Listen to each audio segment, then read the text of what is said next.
Hello everyone, it's Matt here and welcome to the April 2018 update for the Brickliner. It's only been a month since the last video, or roughly a month, but there's been quite a lot of changes to the train, and especially the coaches, because of all the Bricklink orders. So I've been able to use those parts and some I've found in my own collection and gotten the projects and the coaches a bit further on, and I've kind of got some of the niggles and a few bit of stuff out of the way. To start with, I'm actually going to show this off first. This is actually a complete or almost complete chassis for one of the coaches. So you can sort of see these 8x8 plates that arrived in that one Bricklink order. You can sort of see how well they're being used there. A lot of the car is a very basic double plate construction, so you can sort of see on the underside we've got this nice sort of like 6 wide band going up the entire length of the car on the underside. There's a hole here because that's where a Technic 2x8 plate would go, so obviously that's where the bogie pivot would be, because there's a little gap on this side. But yeah, you can sort of see how multicoloured this sort of thing is, purely because I don't have the parts, and I'm waiting on. It's eventually fun to get Bricklink orders in, and to be honest, getting some of the parts is kind of hard because a seller might have some of the parts but not others, and it's sort of like, I'll do order from that shop because of they've got those parts, to order from this shop because they've got those parts. Do I go for those parts even though I don't use them yet because they're cheap, or do I go for this parts because I need them now? And you know, it gets a bit like that. But and the other thing is, do I buy those parts for this, or do I buy those parts for that? And it gets all convoluted. But yeah, so for those wondering what this is actually going to be used for, I actually have quite a lot of updates, so I'm going to get onto this a little later. So with regards to updates, the first thing I'm going to talk about is the observation car.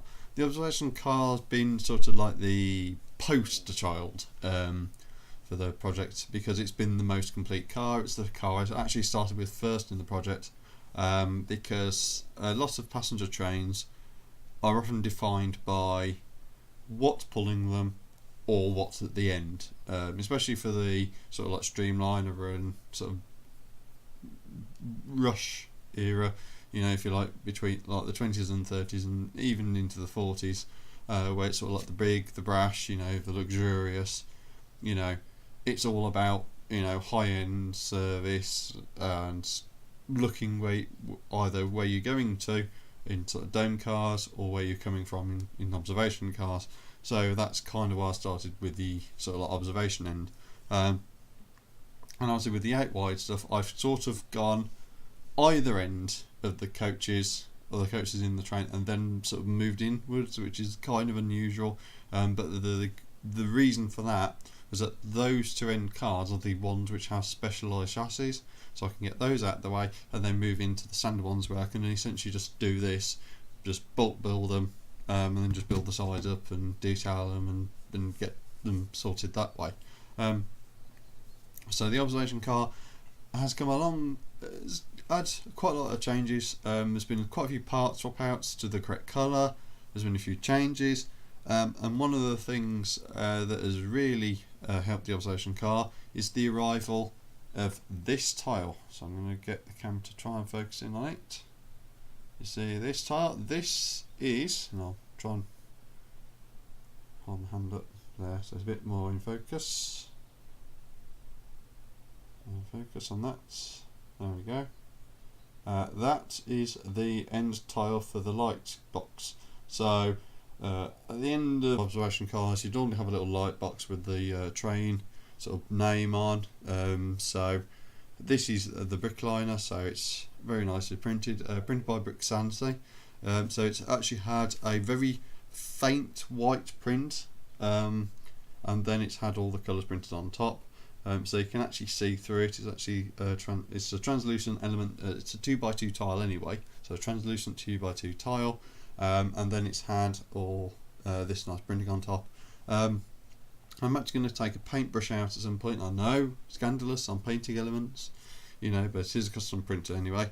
So I'm going to paint the sides of this tile to stop light coming out, and then obviously the light will only come out at the end, and then we'll have a nice lighted train board at the end of the observation car. That is something that's going to come way ahead in the future, but I have just sort of got the stumbling blocks out of the way of actually getting the tile in my hand. So that's the observation car dealt with essentially. The next car, obviously, I'm going to talk about is the Combine, because that's the second car that's been under construction. The Combine is now pretty much complete. There's been a few parts swap outs again due to Brickliner orders, but a few of the changes I haven't now to complete. So the car still is missing some of the 1x6 bricks in blue. The roof is now complete now, so it's all got detailed. I've rearranged the interior slightly to reflect the parts I've got, so it's a little bit different to what the LDD file says, but it does mean that everything fits in properly. We've actually got that sort of partitioning wall in now, between the passenger side and the sort of like baggage or mail side, so that's all sorted. The other major change has been to the end of the car, because obviously I had those specialist 2x2 plates in with the studs on the side, so I've been able to get that end sort of diaphragm cover on, which looks nice, but I'm gonna have to try and find something without so many studs on, if I can try and work out something about how to do that. Because ideally I don't want those studs there, but again, it's a very minimalistic impact compared to the rest of it, and obviously I'm just need to source the parts for the correct colour to get that cover complete. The next car is actually the Standard Open. The Standard Open has been a car that's been sort of like very piecemeal. You sort of saw it at the last one. It's actually now got a complete carcass. It's actually got most of the interior in now. There's still no toilet or any of the toilet detailing. That's coming very soon, so I'm going to start sorting that out next, depending on what parts I've got and what design and what can fit. So I'm going to be scoping that out in the LDD first. And the other side's obviously just a few part swap outs, part replacements, sorting out the underframe and doing a few other bits and pieces. But again, the Standard Open is fairly complete, I would say, at this point. The next one is obviously the dining kitchen car. This is a new addition. It was only completed a week ago, so just over a week ago on the bank holiday on the Friday, so it's a week and a day old now.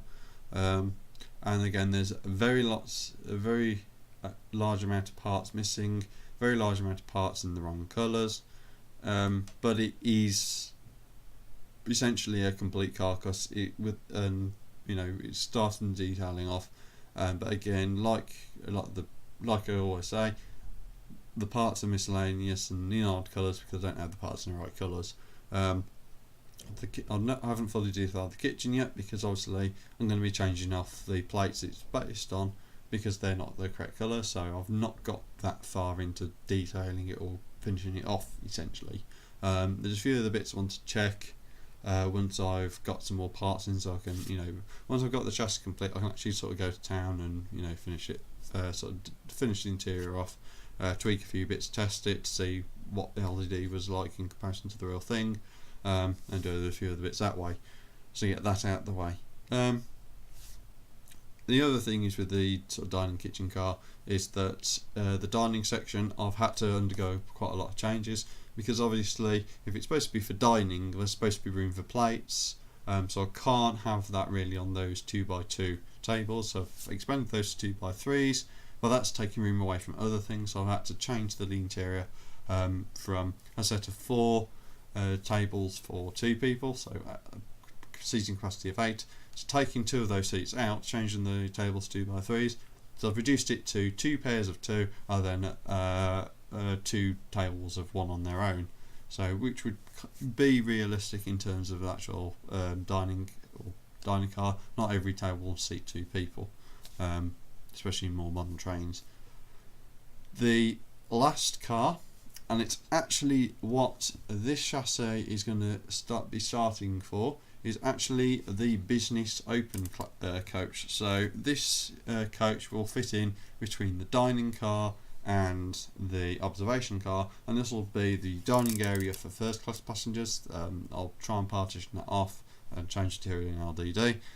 So there'll be a dining area for those passengers, and then the rest of the car will be standard seating with some tables and lights and all that sort of stuff. So essentially the standard stuff. But again, that's going to be probably one of the last cars to be built, if not the last car to be built, pending any further additions or things like that. But yeah, you know, a business open ain't got very far. It's the chassis that isn't even the complete chassis, even in the wrong colours. So, you know, it's going to be a long time off yet. So the conclusion is, you know, I finally got there. You know, the train's definitely getting on. It's definitely made a lot of progress. It was actually shown off, or what I've currently got built was shown off last Saturday at the Castle Bromwich Gardens event, which I received a lug brick for. So it was actually shown off there in some of its forms. I actually noticed one person actually when they're in the building, saw there was Lego, and actually just went to the train instead of, so ignored everything else but went to the train. So clearly there's some sort of pull there. So, you know, I just need to sort of get more of it complete and get those parts off out, get it to the correct colours and do that sort of thing. So, you know, it's getting there slowly, but it's getting there. And that's it for this update for April. I hope you've enjoyed the photos that have been on screen. There's been just about enough sunshine in this quite wet season to get those taken. So yeah, that's it for this update, and you know, there'll be one update coming, probably June will be the next one, because I've got other plans for what I'm going to be spending money on next month. So that's it. So see ya.